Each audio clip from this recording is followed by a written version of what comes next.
Hello everyone, and welcome back to Wargame Red Dragon. Today I am playing as Baltic Front again, this time Baltic motorized, so I do have quite a lot of infantry and quite a lot of forces moving forward here early on in the game. Wait, no, this is not motorized. That's a Scout 2AM, which I believe is a mechanized transport, so...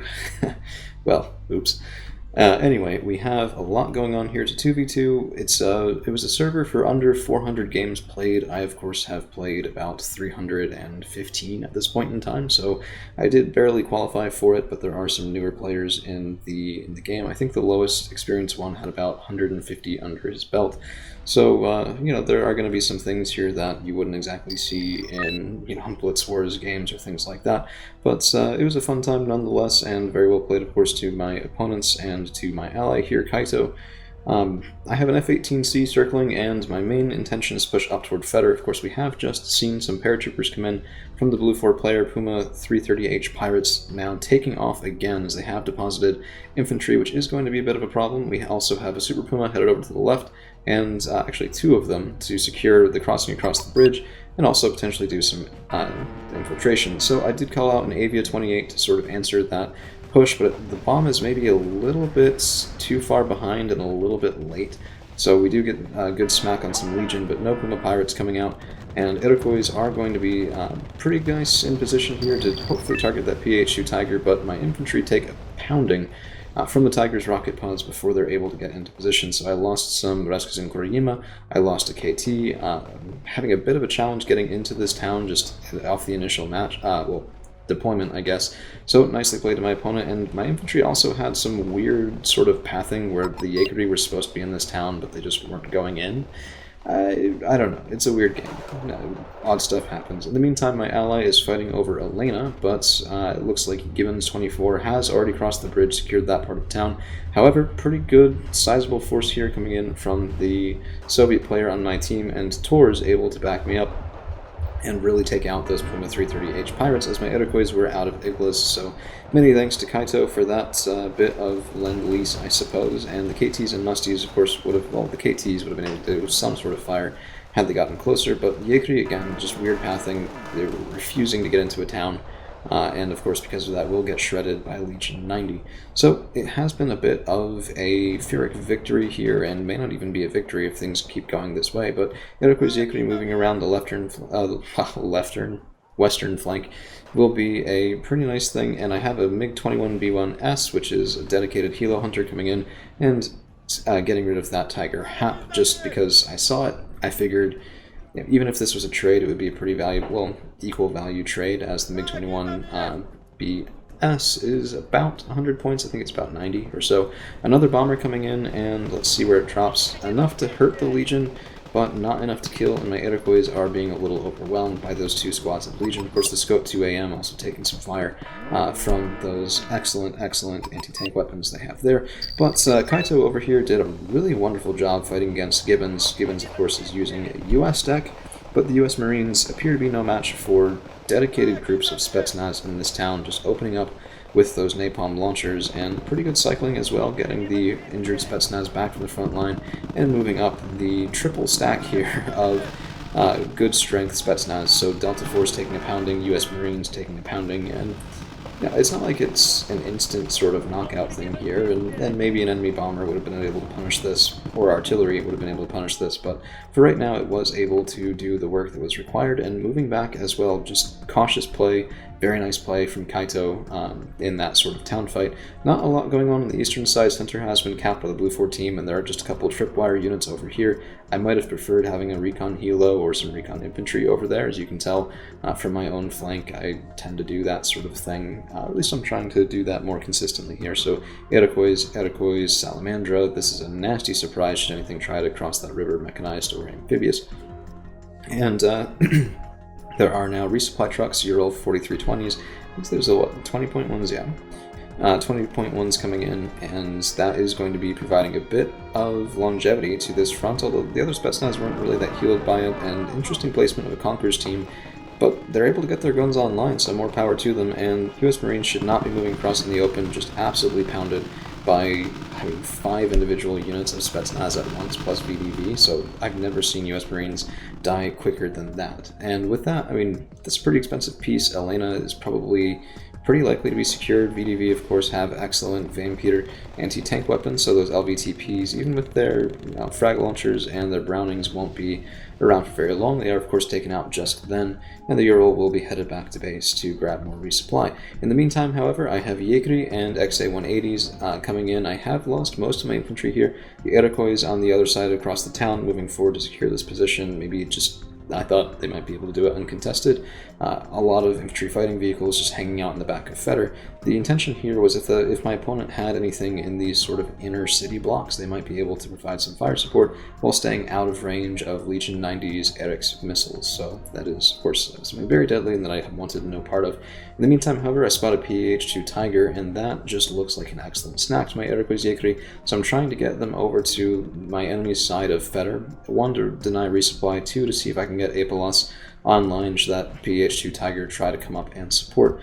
Of course, it hasn't quite yet, and we do also have eyes on a Kiowa. Probably not a common unit choice for more experienced players, as it is a very expensive piece, 95 points, and just having it sit there is not exactly the best use.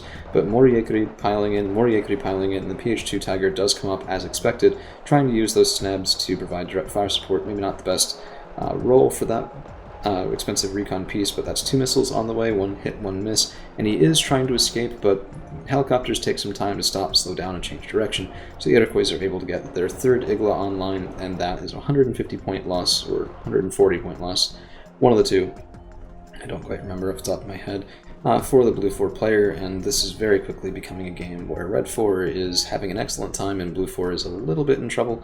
A bit of a miscommunication from me and my ally. I went in to bring a CV to his zone in Elena because I was more confident in holding that than I was in my own grasp on Feder. Of course, Yekri are not the most impressive infantry, and there still could have been a reasonable push around that side toward Feder. So Iroquois are finally getting back here into a reasonable position. We actually do spot their fob, oddly enough, so we could have sniped this if I'd had the artillery up for it, but of course I don't, because I am a horrible, horrible person who never remembers spring artillery.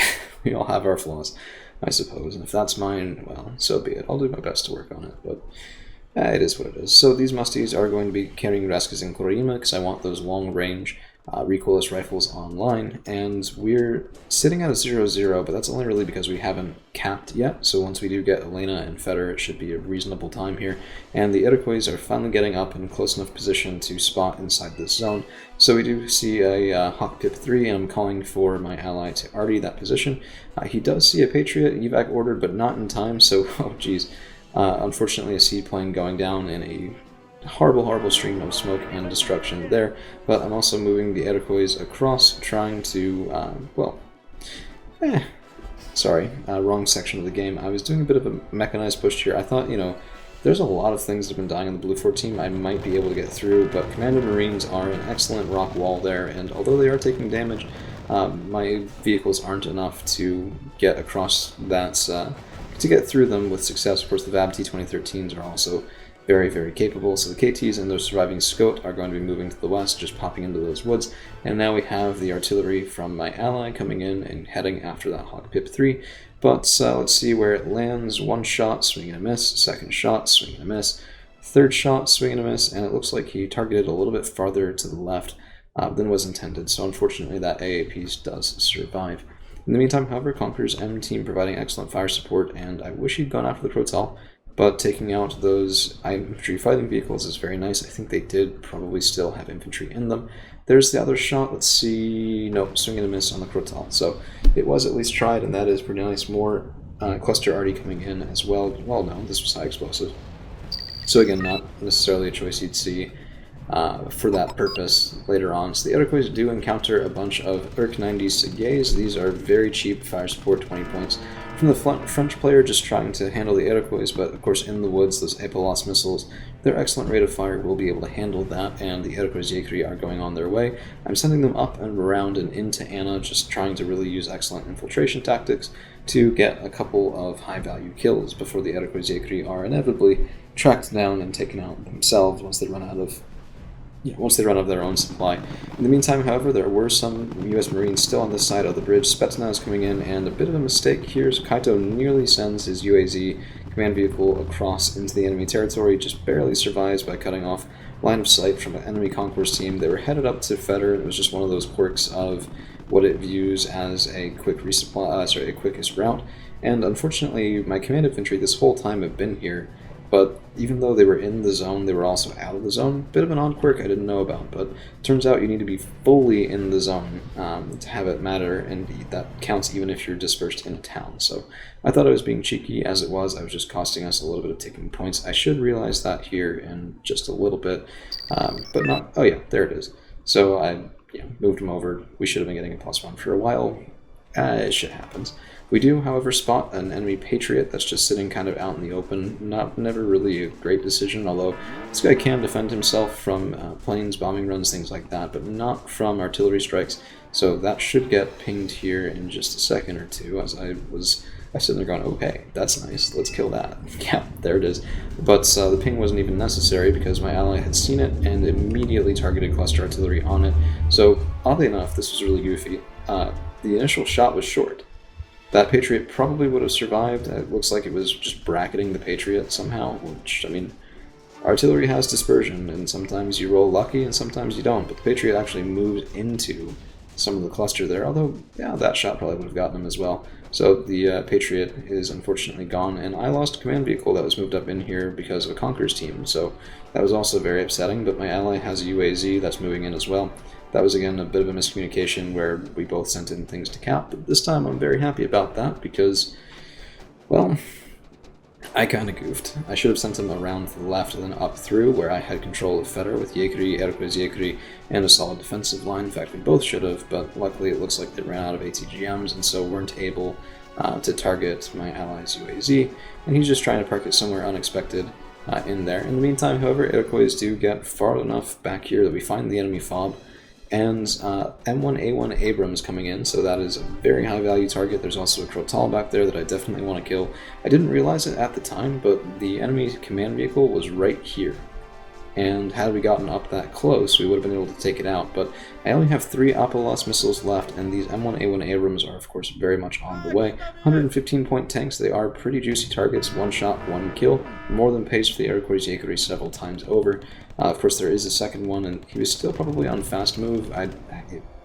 Maybe not, but it looks like still probably yes, because he's not stopping to shoot, or at least he didn't. And the Iroquois Yekuri now turning back on the Apolos, and there we go. Second shot, side shot, and down goes that tank. I did turn off the Apolos there just to make sure I could get the side shot, but now we've been spotted. There's an LVTP-7A1 headed back, and that guy does, of course, carry a grenade launcher, which would be very unpleasant. And I decide, I know I'm being chased, I know I've been spotted. I decide to try to go for the Crotal instead of going further into these woods, because I figured, I mean, what were the odds the command vehicle was right there, right? And, well, turns out pretty high.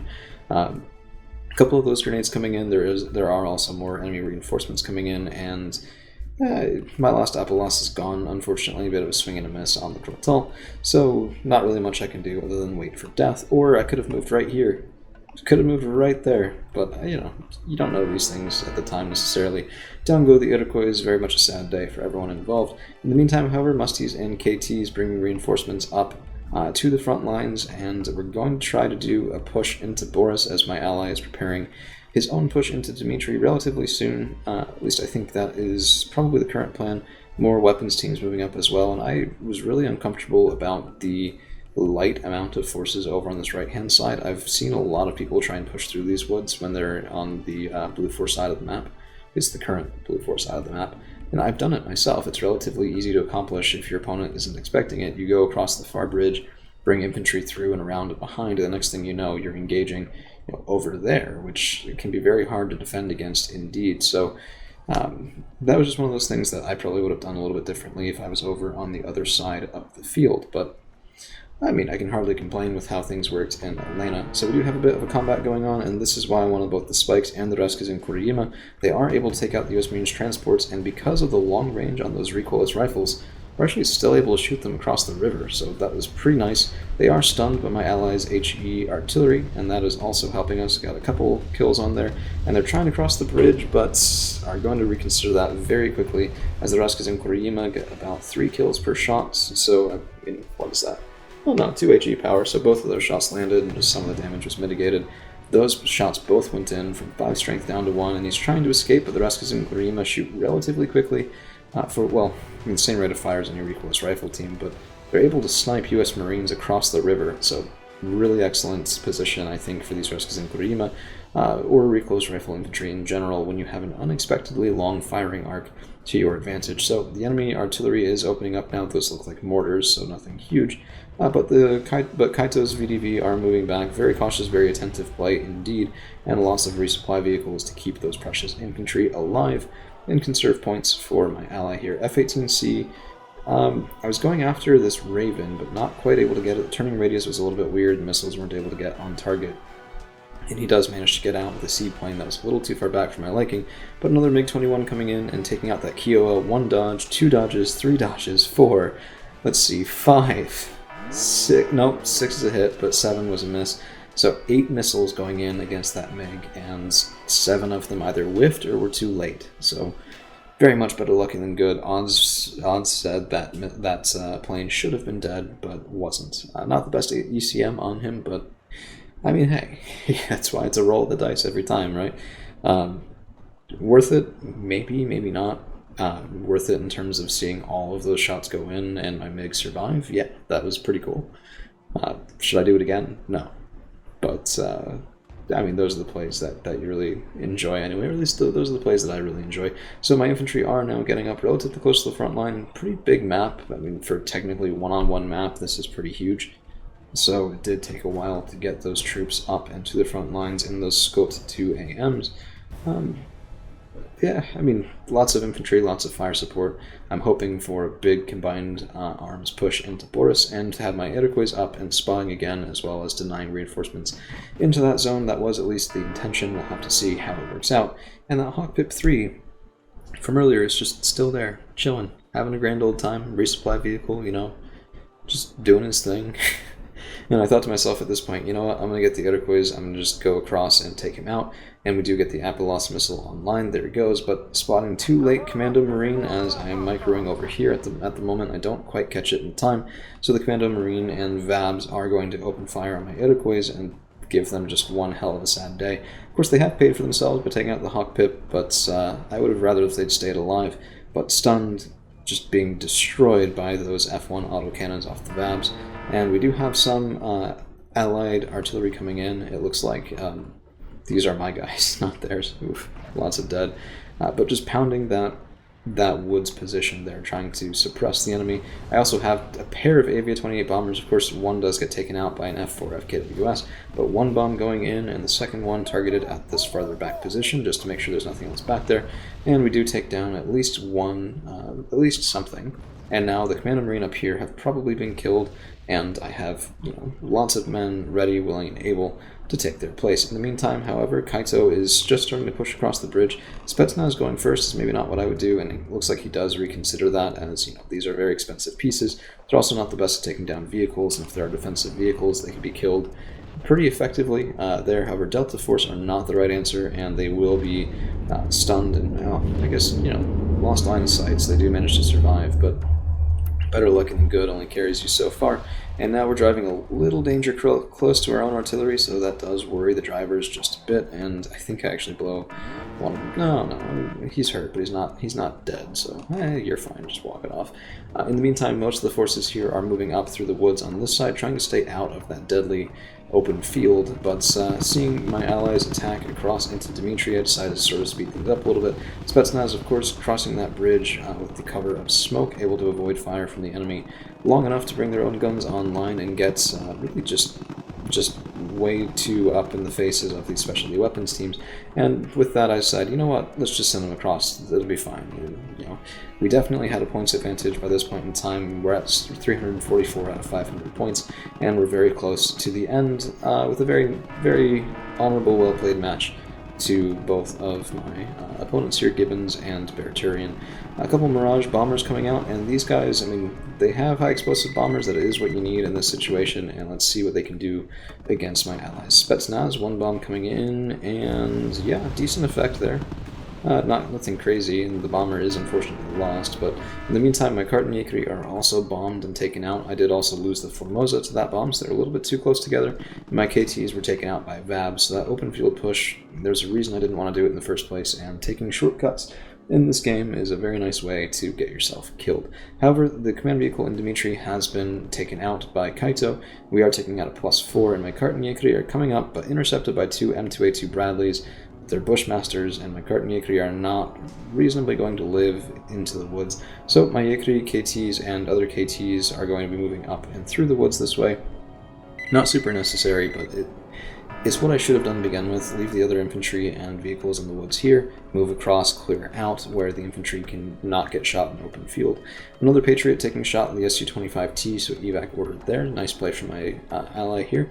And the Musties are going up and around, trying to get some sneaky shots on the M2A2s. We'll have to see if that has any sort of effect, so they should be encountering them in just a moment. The Bradleys are up on the top of the hill, but you can get some pretty creative sight lines here if you get close enough, just in the right position. Looks like the Bradleys have line of sight, Musties have line of sight. One shot going in, and two Musties down, so the M2A2s showing their worth, but they are 35 points each, so even a single kill would be reasonably worth it, and we do get it. Also injuring the riflemen inside, who should have been unloaded by that point, but weren't.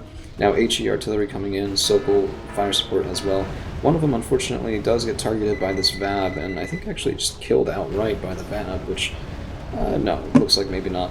Sokols and Salamanders opening up, and this game is well and truly over. So I do apologize for the relatively asymmetrical game here. I just wanted to highlight it because, you know, it was one of those under 400 games lobbies, and you know, I wasn't quite sure what I would find. So I think after this game, Bearturian and I were doing some talking about things to maybe do a little bit better. The kills, deaths were very much one-sided, as Kaito and I really sort of hammered away at this game, and he did phenomenal, I did okay.